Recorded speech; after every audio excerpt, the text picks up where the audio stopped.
Hello dear student, आज हम लेकर आए हैं आपको टेरिडोफाइटा के बहुत ही महत्वपूर्ण क्वेश्चन।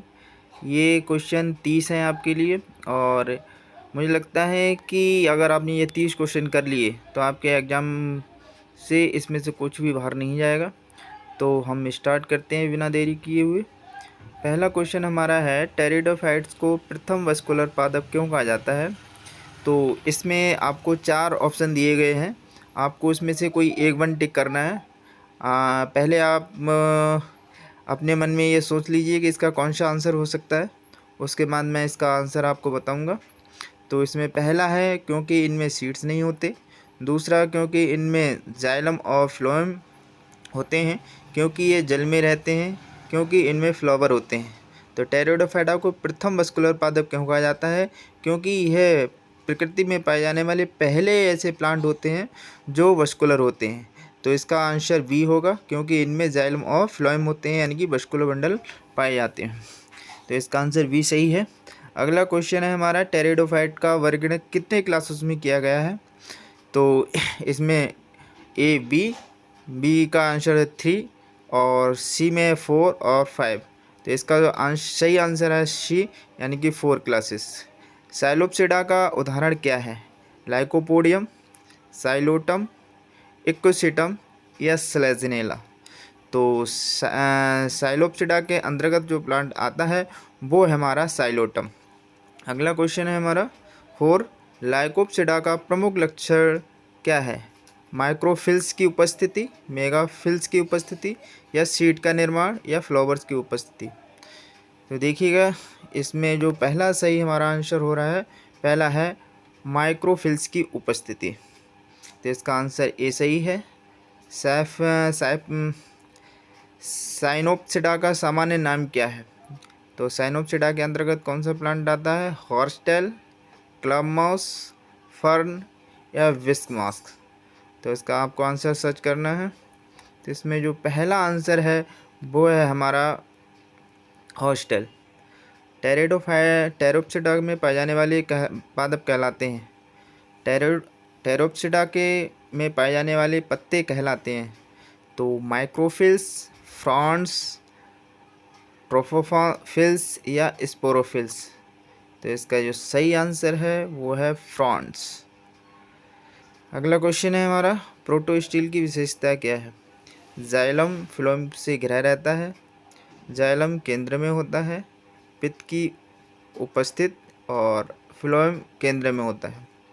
तो प्रोटोस्टील के अंतर्गत हमने पढ़ा था कि जाइलम फ्लोएम से घिरा रहता है और जाइलम केंद्र में रहता है, पित्त की अनुपस्थित होती है, क्योंकि प्रोटोस्टील होती है उसमें पित्त अनुपस्थित होता है, फ्लोएम केंद्र में रहता है। तो इसका सही आंसर है बी, यानी कि जाइलम केंद्र में होता है। अगला क्वेश्चन है क्वेश्चन नंबर 8, होमोस्पोरी का उदाहरण है। तो होमोस्पोरी के अंतर्गत हमने 9 पादप आपको होमोस्पोरस और 15 पादप आपको हेट्रोस्पोरस की बताई थी। तो इसमें पहला ए में दिया है स्लेजिनेला, ये एक तरह से हेट्रोस्पोरस प्लांट है, लाइकोपोडियम, इक्विसेटम, मार्सेलिया। तो यहाँ पर स्लेजिनेला, इक्विसेटम और मार्सेलिया हेट्रोस्पोरस प्लांट हैं, जबकि यहाँ पर आंसर बी यानी कि लाइकोपोडियम सही आंसर है, यानी कि होमोस्पोरस है। अगला है हेट्रोस्पोरी का उदाहरण है। तो जैसे कि ऊपर आपने देखा कौन कौन से प्लांट हेट्रोस्पोरिस के अंतर्गत आते हैं, साइलोटम है, स्लेजिनेला है, लाइकोपोडियम है और डायप्टेरिस है। तो यहाँ पर साइलोटम, लाइकोपोडियम, डायप्टेरिस ये सभी होमोस्पोरस प्लांट हैं, जबकि यहाँ पर आपको स्लेजिनेला हेट्रोस्पोरस प्लांट है।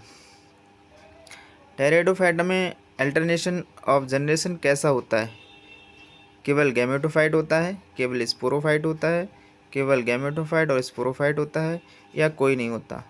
तो टेरिडोफाइट का जो प्लांट होता है वो ब्रायोफाइट से डेवलप है, क्योंकि ब्रायोफाइट में जो मेन प्लांट बॉडी होती है या मेन जनरेशन होता है वो गैमेटोफिटिक होती है। इसलिए यहाँ पर जो आंसर इसका सही होगा वो मेन होगा गैमेटोफिटिक एंड स्पोरोफिटिक।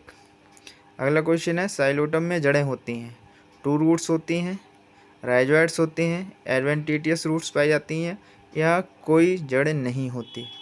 तो आपको देखिए कौन सा आंसर आपका सही है। तो इसका जो सही आंसर है वो आपका है राइजोइट्स।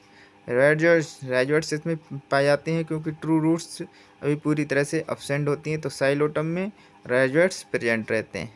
बहुत ही महत्वपूर्ण क्वेश्चन है। लाइकोपोडियम में स्पोरेंजिया कहाँ पाई जाती है? तो लाइकोपोडियम में पत्तियों पर, स्ट्रोबिलस में, या तने पर, या जड़ों पर। तो इसका जो सही आंसर है वो है आपका स्ट्रोबिलस में। सेलेजिनेला में कौन सा स्टील प्रकार पाया जाता है, यानी किस प्रकार की स्टील पाई जाती है? Protostele, siphonostele, dictyostele, eustele. तो इसका जो सही आंसर है वो आपका डिक्टियो स्टील होगा। अगला है इकोसिस्टम में रिप्रोडक्टिव स्ट्रक्चर कहलाता है सोरस, स्ट्रोबिलस, स्पोरेंजियोफोर, ये मेगास्पोरोफोर। देखिए, तो इसका जो सही आंसर है वो आपका स्ट्रोबिलस। अगला है फर्न्स में सोरस क्या है?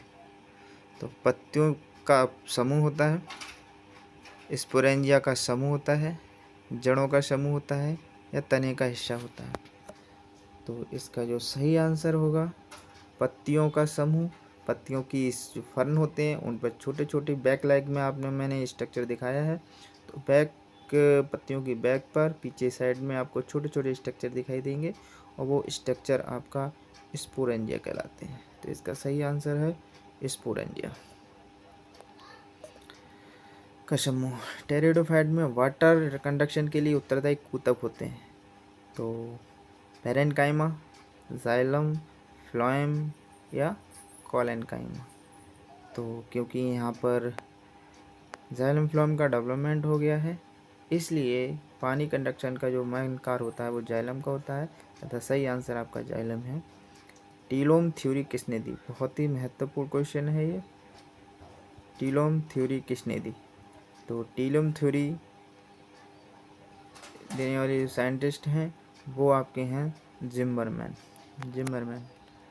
अगला है टेरिडोफाइट्स में गैमेटोफाइट की विशेषता क्या है? टेरिडोफाइट में गैमेटोफाइट की विशेषता क्या है? स्वतंत्र और छोटा होता है, पैरासाइट होता है, बड़ा और वस्कुलर होता है, केवल स्पोरोफाइट में नेवर होता है। तो इसका जो सही आंसर है स्वतंत्र और छोटा होता है। अगला क्वेश्चन है हमारा सेलेजिनेला में मेगा स्पोर्स कहाँ बनते हैं? तो सेलेजिनेला में मेगा स्पोर्स कहाँ बनेंगे?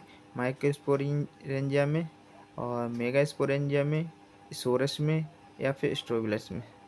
तो यहाँ पर जो सही आंसर है हमारा मेगा स्पोरेंजियम में, क्योंकि माइक्रोस्पोरेंजियम में मेल गैमेट्स का फॉर्मेशन होता है और मेगा स्पोरेंजियम में हमारा फीमेल गैमेट का स्पोर डेवलपमेंट होता है। तो इसका सही आंसर है मेगा स्पोरेंजियम। इकोसिस्टम की पत्तियाँ होती हैं मेगाफिल्स, माइक्रोफिल्स, फ्रॉन्स, या कोई पत्ती नहीं होती।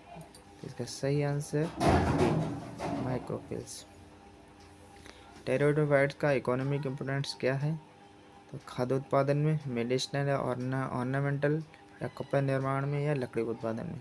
क्योंकि ये छोटे छोटे प्लांट होते हैं इसलिए इसका जो मुख्य इम्पोर्टेंस है वो है मेडिसिनल और ऑर्नामेंटल दृष्टि से हम इसका अधिकतर यूज करते हैं। तो इसका सही आंसर बी है। सैफोनो स्टील में क्या पाया जाता है? तो सैफोनो स्टील में पित्त, कोई जाइलम नहीं, कोई फ्लोएम नहीं, केवल जाइलम।